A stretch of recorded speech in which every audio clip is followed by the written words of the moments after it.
नमस्कार दोस्तों। आज मैं अपने सभी व्याख्यान का वास्तविक उद्देश्य प्रस्तुत करूंगा। आप सभी को समझाऊंगा कि मेरे व्याख्यान का वास्तविक उद्देश्य क्या है। उससे पहले सर्वप्रथम मैं आप सभी को स्पष्ट करना चाहता हूं कि बहुत सारे ऐसे लोग हैं जो हमारे व्याख्यान में टारगेट पे आ गए हैं। विशेष रूप से वो लोग जिन्होंने मेरी सुपारी ली थी, सुपारी दी थी। अब वो लोग बार बार प्रयास यह कर रहे हैं कि वो लोगों को समझाएं कि ये तो आईना है, ये तो दर्पण है, ये आईना और दर्पण दूसरे का प्रतिबिंब है। तो मैं आप सभी को पहले यह स्पष्ट करना चाहता हूं कि कोरोना काल के पश्चात 3 वर्षों तक, जब से मैं वीडियो बनाना स्टार्ट किया हूं उससे पूर्व तक, मैंने 3 सालों तक लगातार लोगों के मन के विचारों और भावनाओं का अध्ययन किया है। और वह अध्ययन करने के लिए मैंने स्वयं को दर्पण के स्वरूप में परिवर्तित किया है। स्वयं के प्राण ऊर्जा को जागृत करके प्राण ऊर्जा का दर्पण बनाया है और प्राण ऊर्जा के दर्पण से उनके प्राण ऊर्जा के माध्यम से उनके विचारों को अवशोषित किया है और उसको लगातार लिखता गया हूं। सोशल मीडिया पर लगातार लिखता गया, मिटाता गया, लिखता गया, मिटाता गया, क्योंकि मुझे विचार उनके पसंद ही नहीं आ रहे थे, क्योंकि उसमें यथार्थ सत्य नहीं था। लेकिन वह सारा कार्य मैं यथार्थ सत्य के कार्यक्रम के अधीन किया हूं। वो सारे विचारों का संकलन किया हूं, उनका अध्ययन किया हूं, उनके विचारों को समझा हूं, जिसमें महिलाएं भी रही हैं, पुरुष भी रहे हैं। सभी का विचारों को समझने के पश्चात मैंने फिर सभी को फाड़ कर फेंक दिया और उसके बाद वीडियो के माध्यम से अपने विचारों को प्रस्तुत करना शुरू किया हूं।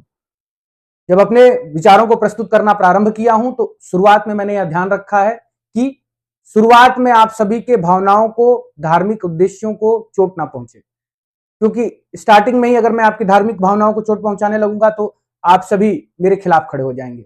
इसीलिए पहले धीरे धीरे मैंने सभी के धर्मों को समझाया है, धीरे धीरे समझाते हुए ले गया हूं। फिर उसके बाद उसमें थोड़ा सा परिवर्तन करके आपको सत्य स्पष्ट करना प्रारंभ किया हूं और धीरे धीरे सत्य स्पष्ट करते हुए मैं यथार्थ सत्य को अब अपने शिखर पर लेकर आया हूं। शिखर पर ले आने के पश्चात मैं यह स्पष्ट रूप से कह सकता हूं कि यथार्थ सत्य का मेरा संपूर्ण सिद्धांत बहुत तेजी गति से आगे बढ़ रहा है, बहुत तेजी से सभी धर्मों के सिद्धांतों को स्वयं में विलीन करता चला जा रहा है। हो सकता है कि सभी धर्म के लोग मुझसे नाराज हों, लेकिन यह प्रकृति की इच्छा है। प्रकृति की इच्छा के आगे किसी का नहीं चलता है। मैं भी प्रकृति का एक बच्चा ही हूं और प्रकृति के आदेश पर ही मैं वो कार्य कर रहा हूं। आप सभी यथार्थ सत्य को यथावत स्वरूप में स्वीकार करिए। उसमें जो भी है वो सत्य है, जो असत्य है उसका खंडन हुआ है, जो सत्य है उसको स्थापित किया गया है, चाहे वो हिंदू धर्म का हो, चाहे ईसाई धर्म का हो, चाहे मुस्लिम धर्म का हो, चाहे यहूदी धर्म का हो। किसी भी धर्म का सत्य होगा, उस सत्य को स्वीकार किया जाएगा, स्थापित किया जाएगा। जो असत्य हुआ होगा उसको खंडन किया जाएगा। यही कार्य लगातार चल रहा है।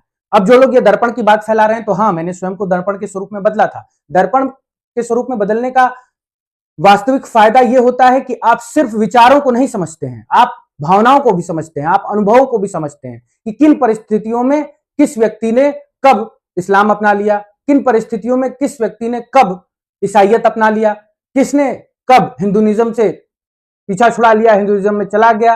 ये सभी के भावनाओं को समझने के लिए दर्पण का सिद्धांत मैंने समझाया। ये 3 सालों की मेरी यात्रा थी, लेकिन अभी मैं दर्पण के स्वरूप में अभिव्यक्त नहीं हो रहा हूं। ये सभी सिद्धांत मेरे हैं, ये सभी व्याख्यान मेरे हैं, ये सभी स्पष्ट यथार्थ सत्य मेरे ही माध्यम से प्रस्तुत हो रहे हैं। मैं आज दर्पण नहीं हूं, मैं आज आईना नहीं हूं।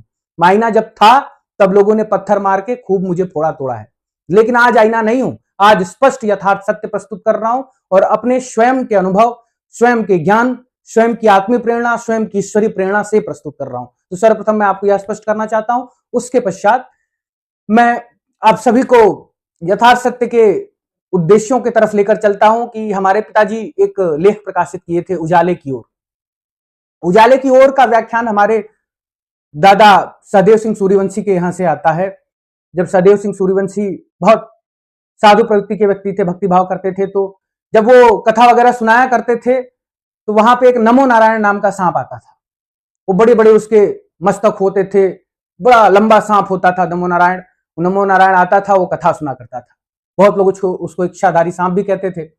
अब वो कथा सुनता था, कथा सुन के चले जाता था। हमारे पिताजी का कई बार उससे इंटरेक्शन हुआ है बचपन में, क्योंकि पिताजी के पिताजी नहीं थे, उनके पिताजी नहीं थे, तो वो अनाथ थे, तो बाबा के यहाँ ही पालन पोषण उनका हुआ करता था। तो उन्होंने नमो नारायण सांप से मिला है, देखा है, समझा है। जब कठिन परिस्थितियां थी हमारे पिताजी को, तो उनके बाबा कहते थे कि वो देखो उजाले की ओर, और उजाले की ओर बढ़ो। और वही उजाला मैं आज आप सभी के जीवन में लेकर आ रहा हूं स्वयं के माध्यम से। राजेश कुमार सिंह राज जी का राज जो है वही उजाला है, जो मैं स्वयं के स्वरूप में, स्वयं के व्यक्तियों के स्वरूप में प्रस्तुत कर रहा हूं, और उन अभिव्यक्तियों के माध्यम से भारतवर्ष के उजाले को प्रकाशित कर रहा हूं। वह उजाला जिसको चुरा लिया गया, हमारे भारत के उजाले को चुराकर दूसरों ने अपने घर के चिराग जला लिए। और यह सच्चाई बता रहा हूं आपको, भारतवर्ष के जो उजाले थे, उन उजालों को इस्लाम ने भी चुराया, ईसाइयत ने भी चुराई, उसके पश्चात यहूदी साम्राज्य ने भी चुराया। सभी ने भारतवर्ष के उजालों को चुराया है। किसी ने अपना लालटेन जलाया है, किसी ने अपना चिराग जलाया है, और किसी ने अपना चर्च और अलग अलग धार्मिक प्रपंच बनाया है। लेकिन भारतवर्ष का जो उजाला था, आज मैं आप सभी के सामने प्रत्यक्ष रूप से स्पष्ट कर रहा हूं। इसी बात पर हमारे पिताजी की उसी लेख में प्रकाशित एक कविता की पंक्ति है, मैं आप सभी के सामने प्रस्तुत करना चाहूंगा कि उन्मादी मौसम के दानवी प्रहारों से घिर आए बादल घनेरे।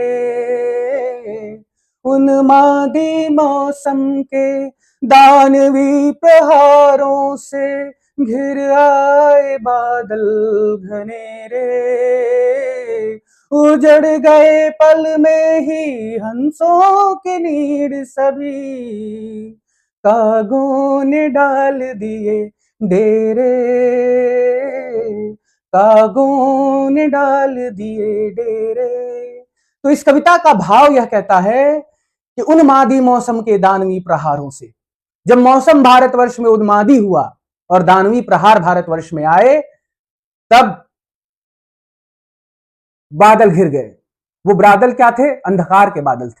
चारों तरफ अंधकार के बादल घिर गए, और जो हंसों का झुंड रहा करता था, जिनके पास ज्ञान रहती थी, वेधा शक्ति थी, वो सभी हंसों का झुंड समाप्त हो गया। और आज उन कौओं का झुंड भारतवर्ष में आ गया, जो नोच नोच कर खाते हैं, चोरी करके खाते हैं, ज्ञान चुराते हैं, धन चुराते हैं, लोभी हैं, अवगुणों से युक्त हैं।